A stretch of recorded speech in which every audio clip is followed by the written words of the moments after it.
In the year 9 AD, deep within the shadowy forests of Germania, the Roman Empire suffered a disaster so catastrophic that it altered the course of Western history.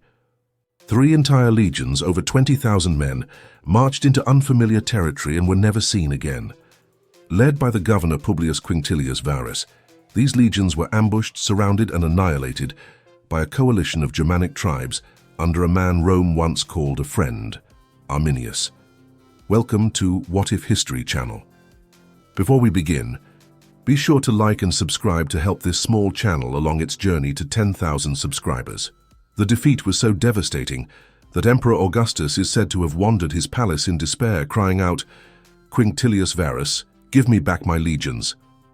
But what if things had gone differently? What if Arminius had been discovered before the ambush? What if Varus had been cautious, prepared, or simply lucky?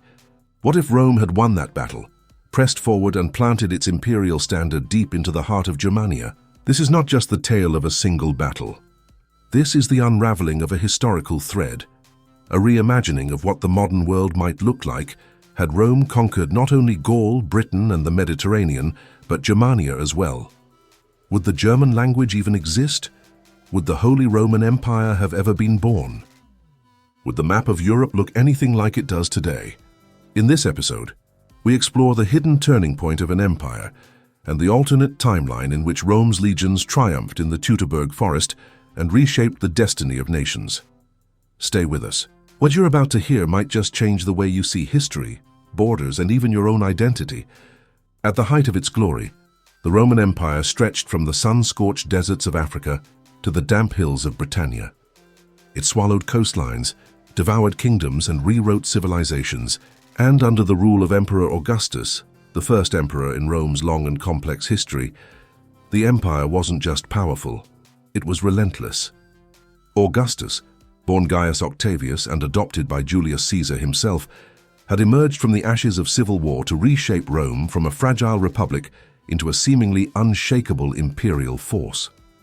The Senate still stood, but true power resided in Augustus. He was not a dictator in name, but he held the reins of the military, controlled the treasury, and dictated foreign policy. He brought order, stability, and a vision, one that saw the Roman world as boundless. By the year 9 AD, Rome had already conquered most of Western Europe. Gaul was Roman, Hispania was Roman. The Mediterranean was now known as Mare Nostrum, our sea. Yet beyond the Rhine River, across thick woods and untamed terrain, lay a world unconquered, a land both feared and desired, Germania. To the Romans, Germania was a paradox, wild, untamed, uncivilized, but it was also rich with opportunity. Timber, amber, iron, and a potential trade route that stretched further east than even Rome had dared go. And most importantly, controlling Germania meant securing the empire's vulnerable northern frontier. Augustus saw this not as ambition, but as necessity. To bring this vision to life, he turned to a trusted official, Publius Quinctilius Varus. Varus was a seasoned statesman. He had governed Syria with efficiency, collected taxes, maintained order, and earned the trust of Rome's elite. But Varus was not a general in the mold of Caesar or Germanicus. His strength lay in bureaucracy, not battlefield instinct. Still, Augustus believed Varus could do what was required: bring Roman law, Roman roads, and Roman rule to the Germanic tribes across the Rhine. These tribes, fractured, diverse, and fiercely independent, posed a persistent challenge to Roman ambitions. There was no single Germanic kingdom to conquer, no unified army to defeat. Instead, Rome faced scattered bands of warriors with shifting allegiances, led by chieftains who fought as often with one another as with Rome. But if these tribes could be subdued, if they could be taxed and governed, Augustus believed Germania could become just another province in the ever-expanding empire. And for a moment, it seemed as though this dream might become a reality. Because among the Germanic elite, there was one who had already embraced Rome, a man who spoke Latin fluently, had served in the Roman military, and had been granted citizenship and equestrian rank. His name was Arminius. Arminius was the son of a Cherusci chieftain, but had been raised with Roman values, trained in Roman tactics, and trusted by Roman commanders. To Varus and others, he was the perfect bridge between two worlds, a native ally who could pacify his people from within. In truth, Arminius was planning something else entirely. But before betrayal would twist fate, the stage had to be set. And it began with Rome's ambitions beyond the Rhine. For centuries, the Rhine River had acted as a natural boundary, a rough line dividing Roman order from tribal chaos. But Augustus had no interest in defensive stagnation. His mind echoed with the dreams of Alexander the Great, visions of empire stretching endlessly. In the decades leading up to the Teutoburg disaster, Rome had already made military excursions into Germania. Under generals like Drusus, Augustus's stepson, legions had marched deep into enemy territory, building fortresses, forging roads, and coercing tribes into submission. It was brutal work. Campaigning in the Germanic wilderness meant constant rain, endless trees, and hostile unseen enemies. But it also brought glory, temporary victories, treaties signed, tribute collected. For Rome, progress seemed steady. When Drusus died in 9 BC after falling from his horse, command fell to his brother Tiberius, who would later become emperor himself. Tiberius was more cautious but equally determined. His campaigns continued to press the frontier, fortify Roman control, and prepare the region for annexation. By the time Varus took over as governor, much of the groundwork had been laid. Roman-style cities were envisioned. Temples would follow. Germanic youths were being recruited into auxiliary units. Roads, trade, and taxes were being introduced. To Rome, Germania was already halfway tamed. But while Roman cartographers inked Germania onto maps with confidence, the forests told another story. Beneath the canopy, resentment simmered. Tribal leaders signed peace accords by day and conspired by firelight at night. Many Germanic warriors viewed Roman presence not as civilization, but as occupation. Arminius, outwardly loyal, became the symbol of this quiet resistance. Having served Rome, he knew its strengths, its discipline, its formations, its arrogance. And he knew its weaknesses: unfamiliar terrain, over-reliance on supply lines, and a blind faith in treaties. And so, as Varus pushed deeper into the Germanic interior, believing the province pacified, he walked straight into a trap. But that is the story we know. Had Arminius remained loyal, had Varus been wary, or had Rome deployed a more capable military commander, history may have turned. Because had Rome succeeded in subjugating Germania, had it added those territories to its vast network of provinces, the implications would have been monumental. Not only would the northern frontier have been stabilized, but the cultural map of Europe would have shifted permanently. To understand the weight of this moment and grasp the future that might have been, we must walk the path Rome intended. A path through Germanic forests, across the Elbe, and into a world never fully Romanized but forever touched by its shadow. This is where history paused. This is where imagination begins. Autumn. The year is 9 AD. 3 Roman legions, Legio 17th, Xavtinate, and 9th Knights, march eastward into the thick, wet woods of Germania. They move slowly, heavily burdened with wagons, livestock, families, and enslaved people. The Roman column stretches for miles. It's not an army prepared for war, it's an administration on the move. They believed the region was pacified and that the Germanic tribes had been brought under Roman law, that their presence is merely routine.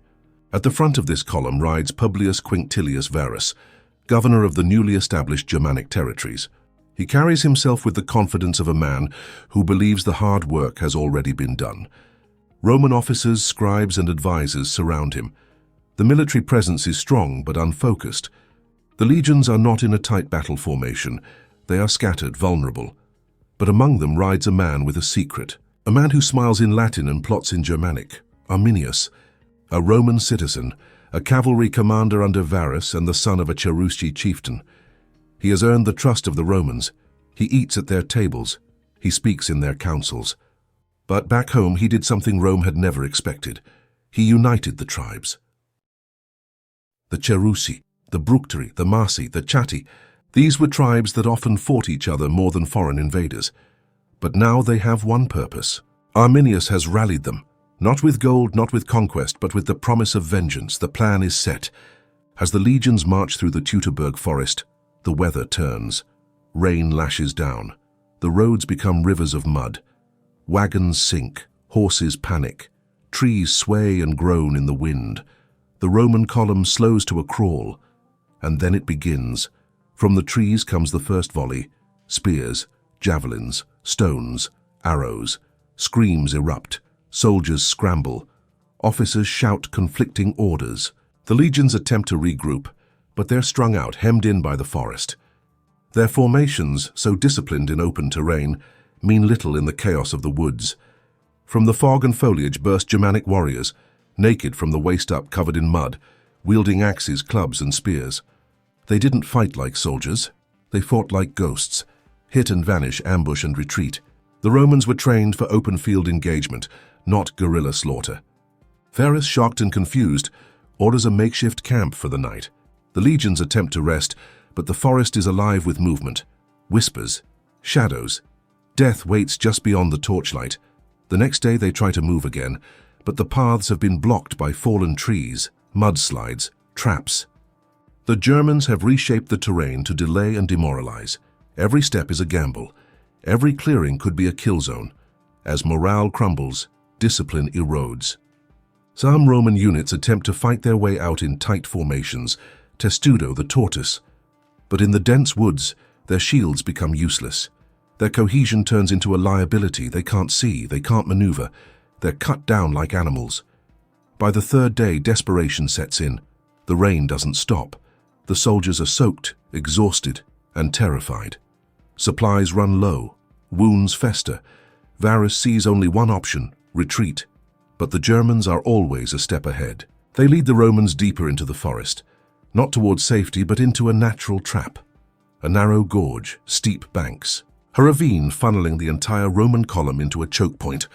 And here Arminius strikes with full force. The Germanic warriors descend from the hills in waves, screaming, chanting, and slaughtering. Officers are targeted first, followed by the standard-bearers.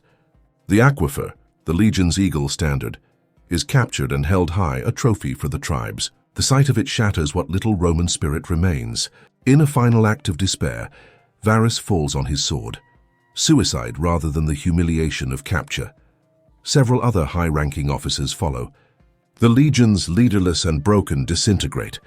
By the end, nearly 20,000 Roman soldiers are dead.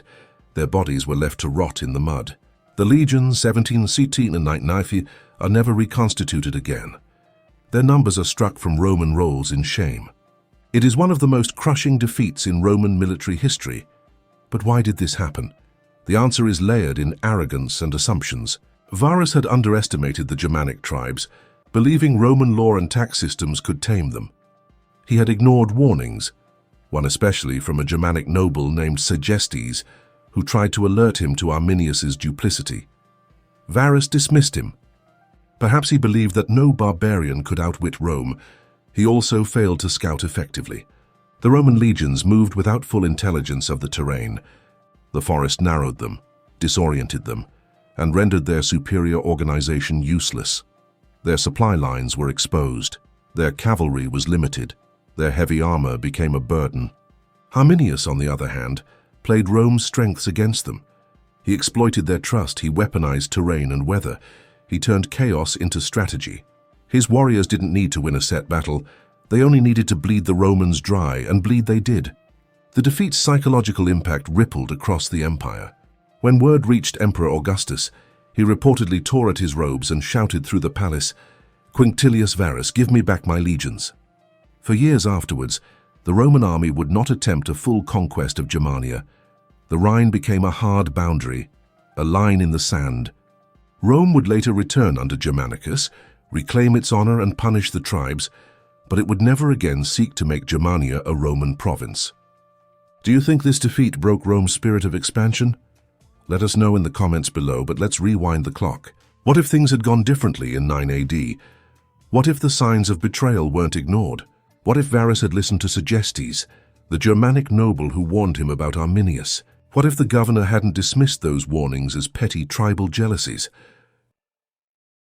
Let's imagine that Arminius's secret meetings, his hidden communications, were discovered just in time. A scout stumbles on a tribal gathering in the woods. Messages are intercepted. A Roman officer notices Arminius's cavalry pulling away from formation at suspicious moments. Doubt creeps in. The pieces fall into place. And suddenly, The truth stands naked in front of Varus. The man he trusted most is preparing to destroy him. This is the turning point. Rather than marching unquestioningly into the forest, Varus halts the legions.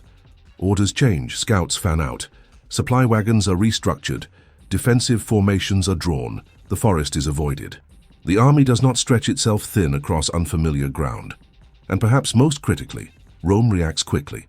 A messenger is dispatched to the Rhine. Reinforcements are requested not in weeks but days. Nearby Roman legions under commanders like Lucius Nonius Aspranus responded swiftly. Thousands of additional troops begin moving toward the threatened zone. Arminius, realizing he has been discovered, accelerates his plans. He gathers the tribes and urges them to strike before the Romans fully regroup. But the surprise is gone. The advantage of terrain, secrecy, and confusion has been blunted. When the Germanic tribes attacked, they did not find a vulnerable wandering column. They found Roman legions in full battle order, shields locked, javelins ready, artillery positioned, and cavalry units flanking the rear. What followed was not a massacre of Rome, but a war Rome was prepared to win. The Germans charge, confident in their unity and rage. But they are met with discipline, blades sharpened by generations of conquest. Roman archers unleash volleys. The front ranks absorb the initial onslaught. Then, the counterattack begins. Arminius fights bravely, but the battle quickly turns against him. His warriors, used to ambush tactics and terrain-based surprise, are not equipped for prolonged open battle against hardened legions. Their coordination falters, tribal alliances splinter under pressure. Some warriors retreat, others are cut down where they stand. By the end of the day, the battlefield tells a different story. The bodies are not Roman, they are Germanic. Arminius is captured, wounded, and brought before Varus in chains. Or perhaps he is killed in the chaos, his death marking the collapse of the rebellion. Either way, the result is decisive. Rome has not only survived, it has crushed the greatest threat to its eastern frontier. This victory became more than just a battle won. It became a symbol, a declaration that Germania, wild, untamed, rebellious, would not remain outside the reach of Roman order. In this alternate timeline, Rome doesn't just stop at the Rhine, it crosses it permanently. New roads are built, fortresses rise, and legions are stationed deeper in Germanic territory. The Danube and Elbe rivers become the new frontiers. Germanic children are taught Latin. Roman cities take root in the heart of the forest. Towns like Colonia Claudia and Augusta Treverorum grow even faster, becoming launching pads for a greater Roman presence in Central Europe. Over the next few decades, Rome slowly but surely absorbed the region. The tribes were broken up, assimilated, or pushed further northeast. The names of the Cherusci, the Bructeri, and the Marsi fade into history, not as Rome's conquerors but as its subjects. The dream of Augustus, a Roman Germania, is realized. Rome, unshaken by the humiliation of Teutoburg, now marches forward with greater confidence. The legions that would have been destroyed instead become the vanguard of a lasting expansion. With the northern frontier more secure, military pressure eases along the Rhine and Danube. Resources shift. Attention turns elsewhere. But the ripples of this moment extend far beyond the battlefield. A Roman victory at Teutoburg Forest isn't just a change in ancient history. It alters the DNA of modern Europe, the languages we speak, the borders we know, and the very shape of the West. And it all hinges on a few decisions. A warning heeded, a scout's report taken seriously, a general cautious instead of arrogant. History is made or unmade in moments like these. If you're enjoying this exploration of alternate history, make sure to subscribe and turn on notifications. We're just getting started. There's a lot more to uncover. The smoke has settled over Teutoburg Forest. Roman eagles remain aloft. The legions stand victorious, not shattered and scattered in the woods, but organized, disciplined, and undefeated. News of the Roman triumph travels swiftly. In the cities of the empire, from Rome to Lugdunum, people rejoice. The specter of tribal chaos on the northern frontier has been banished. Emperor Augustus, once tormented by the thought of losing 3 legions, now sees his ambitions fully realized. He does not weep for Varus, he praises him. Rome seizes the momentum. Within months, permanent military outposts were established beyond the Rhine. These are not just small camps, They are the skeletons of future Roman cities. Massive stone forts rise where once there were only forests and tribal longhouses. Watchtowers dot the landscape. Roads, meticulously engineered Roman roads, begin cutting through the wilderness, connecting the Rhine to the Elbe and beyond. The legions become settlers. Soldiers remain after their service and are granted land in these new territories. Veterans build villas and farms. Their children are raised in Roman traditions. Traders follow them. Merchants and artisans flood in from Gaul, Hispania, and Italia, sensing opportunity. Temples to Jupiter, Mars, and Augustus begin to appear on hills once sacred to Wodan and Dona. It is no longer the edge of the map labeled Barbaricum. It becomes a province, administratively structured, taxed, and watched. The imperial governor answers to Rome, not to tribal councils. Latin becomes the language of law, commerce, and administration. Germanic dialects survive only in the countryside, increasingly marginalized. Colonization accelerates. Rome, with its vast machinery of empire, knows how to absorb. And now it sets that machinery loose in Germania. Public baths are constructed beside the rivers. Forums are built at the heart of new Roman towns. Amphitheaters bring gladiatorial contests to regions where once only tribal feuds settled honor. Aqueducts stretch through the woods. Roman law is enforced by magistrates who wear togas, where wolf pelts once ruled. Resistance still flares, of course. Some tribes, bitter at Arminius's defeat, retreat into the dense eastern forests. There they try to rally new alliances, but their efforts are uncoordinated. Rome has learned from past rebellions. The policy is swift suppression. Cohorts are dispatched without hesitation. Villages that resist are razed. Chiefs who challenge Rome are executed or paraded in chains. Some tribal leaders choose submission over destruction. They are granted honorary titles. Their sons are sent to Rome, educated in Roman schools, and eventually return to Germania as governors, not rebels. These young nobles speak fluent Latin, wear Roman armor, and carry Roman standards. Their identity slowly merges with that of the empire. Assimilation takes time, but it happens. Within a generation, the landscape of Germania changes. Where there were once sacred groves and druidic rituals, there are temples of Roman gods. Germanic warriors who once feared the legions now serve in them, recruited as auxiliaries, wearing the empire's colors. Their loyalty is no longer to the tribe, but to the emperor, to the state, to the eagle. Towns like Vetera, Novatium, and Mogontiacum expand beyond their historical limits. New urban centers rise deeper into the province, places that, in our reality, remained tribal backwaters. In this world, there are bustling towns with paved streets, bathhouses, schools, and theaters. The tribal chieftain is no longer the symbol of leadership, the Roman magistrate is. And the Latinization begins. Language spreads slowly, through necessity and prestige. Contracts are written in Latin, taxes are collected in Latin. School children learn to recite Virgil and Cicero. While the deep woods may cling to their ancestral tongues, in the urban centers of Germania, Latin becomes the language of civilization. Slowly, the Germanic identity that once stood opposed to Rome is replaced by a hybrid identity, Roman Germanic, loyal to the empire. This cultural integration carries with it Roman values, Roman law, Roman family structures, and Roman gods. Festivals like Saturnalia began to be celebrated along the Elbe. Military service in the Roman army became a pathway to social elevation, even citizenship. With that, citizenship comes pride and loyalty. What's more, the borders of this alternate Roman Germania are not merely military lines. They are arteries, carrying Roman grain, Roman wine, Roman coinage. The economy flourishes. Markets open where tribal barter once ruled. Trade routes that once stopped at the Rhine now stretch into the heart of Germania. Amber, furs, and iron all are brought to the empire's markets with greater ease, and with commerce comes stability. The ancient divide between Gaul and Germania, between the civilized and the wild, begins to fade. The old memory of the Teutoburg catastrophe is replaced by a new legend, the triumph of Roman civilization over the forest. Rome's footprint is now unmistakable. Its architecture alters the skyline, its culture shapes the family, and its politics command the region. Even the very idea of Rome, as eternal, ordered, divine, takes hold in the Germanic imagination. Of course, tensions remain. Rebellions flicker now and then, but they are no longer existential. They are manageable, contained. Germania is not free, but it is part of something larger, something powerful.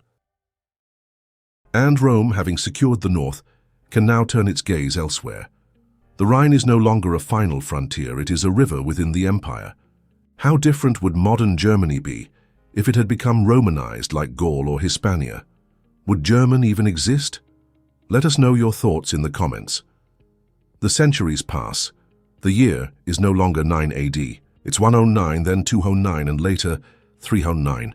In this alternate history, the scars of Teutoburg Forest never formed because they were never inflicted. Rome did not recoil from Germania. It advanced, conquered, and integrated. And the consequences of that victory rippled outward, decade by decade, generation by generation. The world we now step into is a familiar one, and yet it is unmistakably altered. There is no longer a barbarian frontier. The line that once divided the Roman Empire from the untamed wilds of Germania is gone. In its place stands a solidly Romanized heartland, stretching far beyond the Rhine and deep into Central Europe. The tribal instability that once simmered at the edge of the empire, absorbed, contained, erased. By the 4th century, the names of the old tribes, Goths, Vandals, Franks, Alemanni, still existed, but they were no longer independent roaming peoples. They are federated within the empire. Their leaders are senators, generals, and bishops. Their sons grew up in Roman towns, attended Roman schools, and served in Roman legions. The duality of Roman versus barbarian, so central to the collapse of the real Roman Empire, is softened into something else: coexistence under imperial order.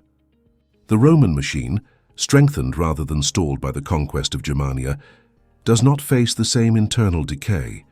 Resources are more abundant. Taxes flow in from the Elbe Valley. Grain from the plains of Germania helps feed the army. Iron from the hills becomes armor and weapons. And most importantly, there is time. In our history, the 4th and 5th centuries were defined by chaos.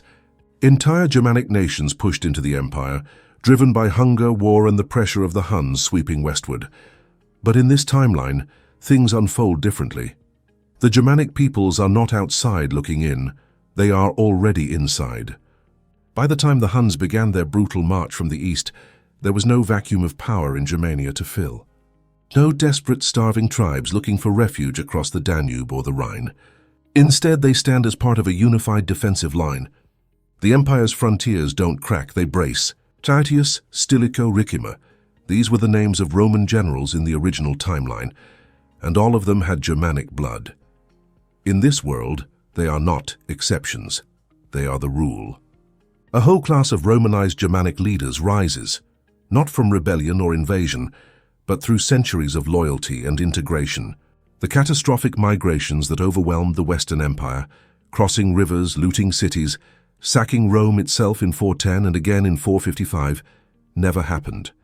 The sack of Rome by Alaric, prevented. The Vandal kingdom in North Africa, it never forms.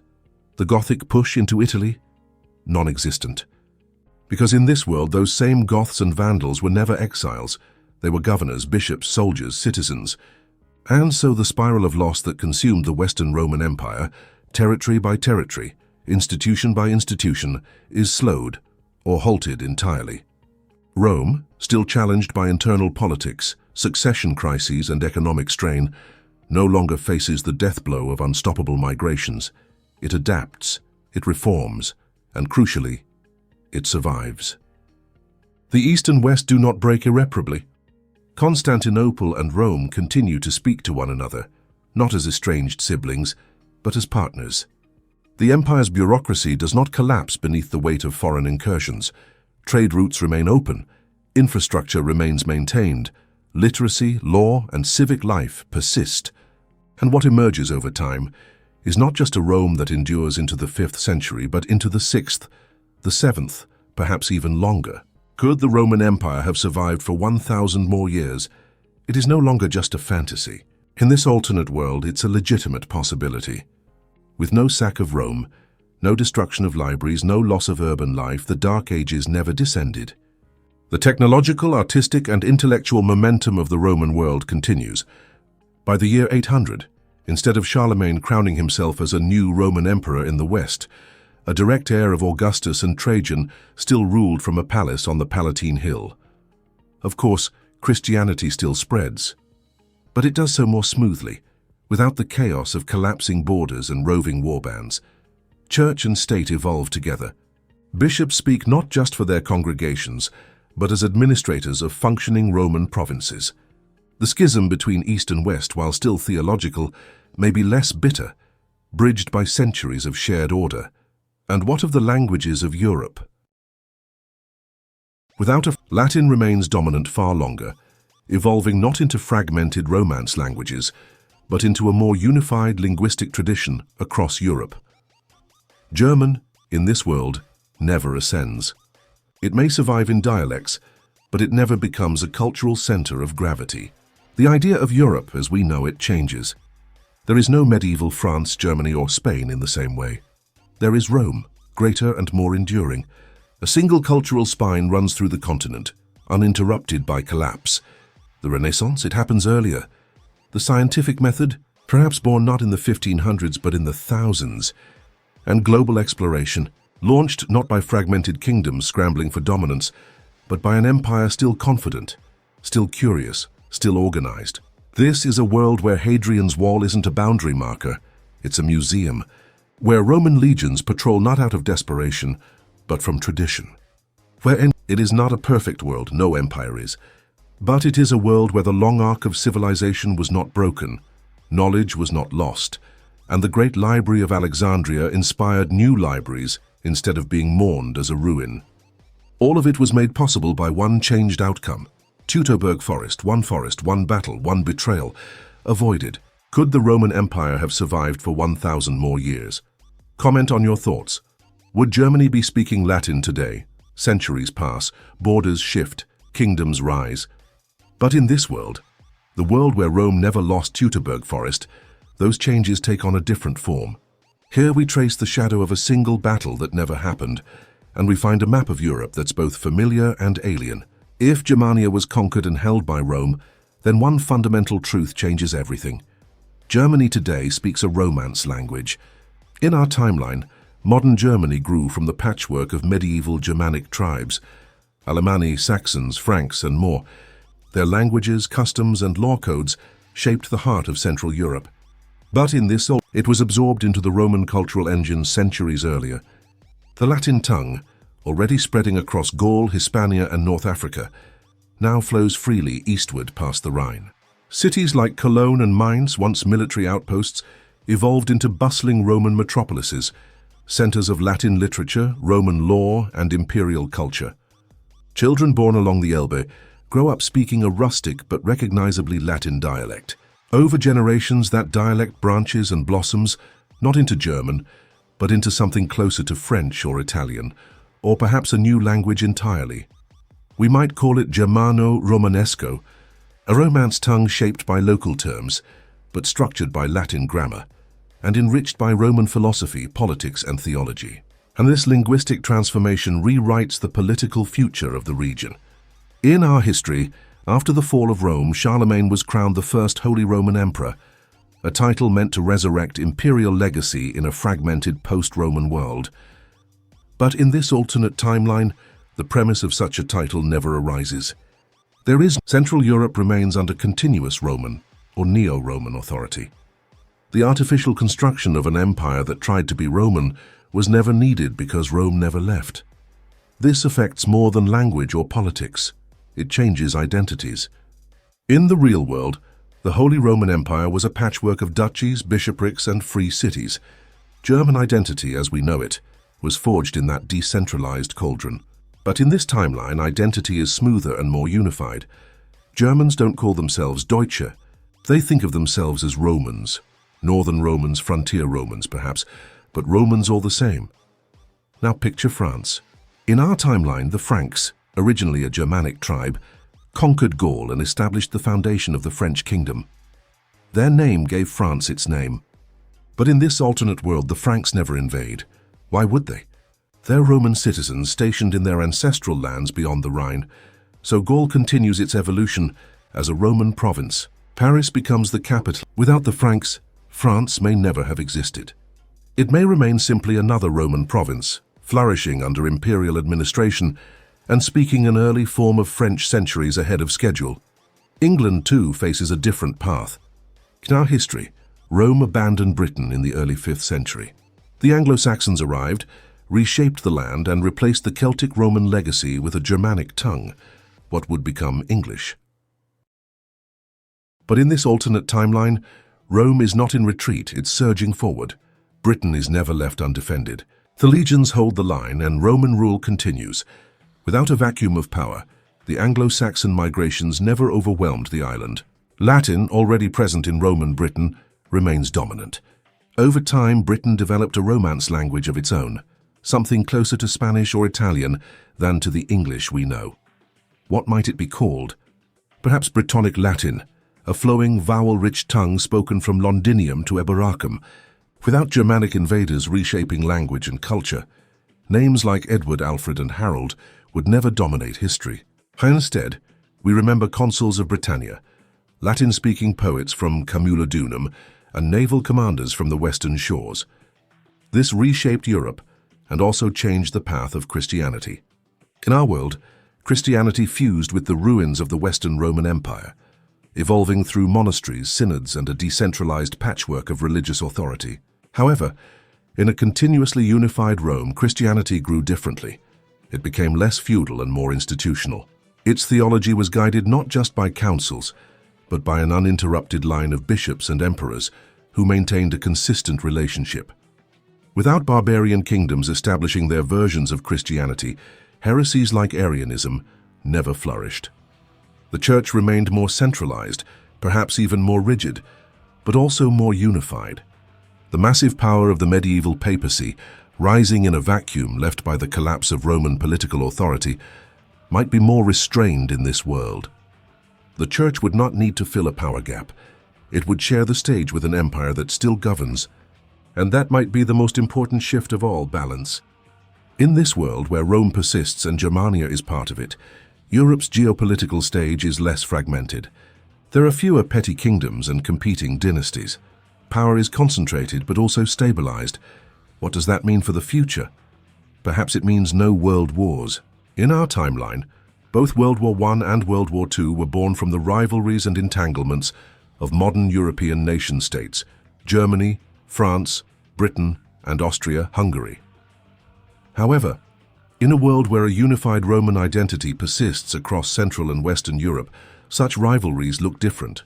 The concept of nation-states rooted in language, ethnicity, and borders is less pronounced. Rome's shared legacy offers a stronger cultural glue. Disputes still happen, but large-scale civilization-wide wars are less likely. The tension that erupted in Sarajevo in 1914 may never have existed, and the ideologies of nationalism, so potent in the 19th and 20th centuries, might never have gained traction in the same way. And Hitler, born in the aftermath of national humiliation and economic collapse, may never rise. There is no Weimar Germany, no Versailles Treaty, no fractured identity to weaponize. Instead, we see a world in which Central Europe is a modern, Latin-speaking economic and cultural engine, descended not from fractured tribal pasts, but from a continuous Roman present. Rome, in this timeline, never fell. It simply evolved. And with it, the entire trajectory of Western history was rewritten, from the language we speak to the wars we fight, from the names on our maps to the stories we tell our children.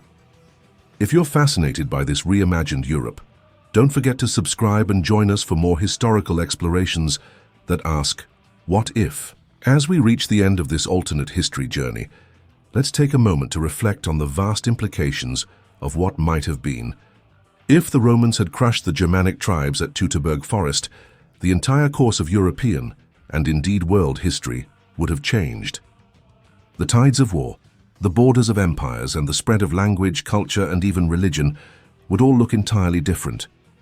From the 1st century AD, when Rome stood at the precipice of an empire spanning the known world, to the modern day, when we see nations shaped by centuries of war, migration, and political upheaval, the spark of Teutoburg would have ignited an entirely new chain of events. Imagine a Europe where Germania, rather than resisting, flourished under Roman rule. The language of the land, Germanic tongues gradually evolving into a form of Romance language, might have created a cultural fabric very different from the one we know today. Rome's grip would have tightened, solidifying its influence across all of Europe. French, Italian, and Spanish would have been spoken far beyond the Mediterranean. Britain would have held tight to Roman roots. No invasion, no Saxons, no Norman conquest. What would have become of the English language without those Germanic tribes and their invasion? Would the world be speaking a language born of ancient Roman tongues, unified in governance, culture, and law? And imagine the lasting political shift.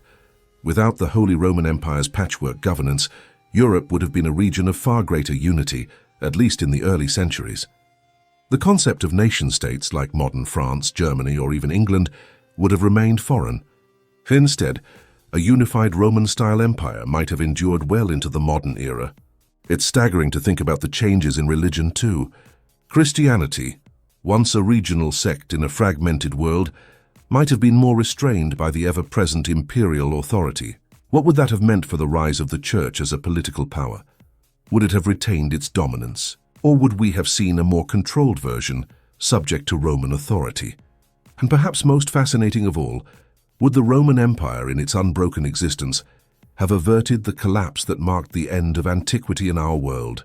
The political, economic, and social structures built by Rome might have supported a civilization lasting far longer, 1,000 years longer, maybe even more. What might have happened to the Byzantine Empire, or the flow of history across the Eastern and Western worlds? How would that impact today's geopolitical landscape? When we reflect on this alternate timeline, it becomes clear how small events, seemingly insignificant at the time, can set the stage for enormous change. One battle, one betrayal, one moment of fate that altered the course of history. The Battle of Teutoburg Forest was that moment. It reminds us of the fragile thread that holds history together. A twist of fate, a misstep, or even a change in the weather could have radically shifted the future of entire civilizations. The Romans were on the verge of complete dominance over Europe, but that very ambition led to their greatest loss. It also prompts us to consider how much of our present world is shaped by decisions made long ago. The borders we live with today, the languages we speak, and the very identity of our nations all have their roots in those ancient struggles and victories. In the end, it is often the unexpected moments, the ones we don't see coming, that define the trajectory of civilizations. So the next time you look at a map of Europe, whether it's hanging on your wall or you're browsing it online, remember, it could have looked completely different. The empire that spanned from Britannia to the deserts of the Middle East could have been the foundational power of modern Europe. Every road, every city, every border, all touched by the hand of Rome. A world where the legacy of Julius Caesar, Augustus, and the emperors of the Eternal City never faded into myth but thrived, influencing the future in ways we can only begin to imagine. It's a powerful thought, one that reminds us that history, no matter how distant, is always a living, breathing thing. Every choice, battle, and conquest echoes through time, shaping the future in ways we may never fully understand. If you've enjoyed exploring this alternate history with us, make sure to hit that like button and subscribe for more thought-provoking journeys into the past. You won't want to miss the next one. With that, we come to the end of this incredible journey through an alternate timeline. History, as we know, is shaped by the smallest of moments, and today we've seen how one battle could have completely rewritten the map of Europe, and perhaps the world. If you love exploring these what-ifs and imagining the world that could have been, hit that subscribe button now. We're just getting started, and we're exploring the alternate histories that could have changed everything. What other battles or historical events do you want us to rewrite? Comment below and let us know. Your thoughts and ideas could inspire our next episode. Don't forget to like and share this video with fellow history buffs who would appreciate a new perspective on the past. The more, the merrier. And make sure to stay tuned for our next episode, where we'll tackle another monumental turning point in history. Next up, what if Napoleon had won at Waterloo? It's going to be an epic one and you won't want to miss it. Thank you for watching, and as always, stay curious because history is full of infinite possibilities.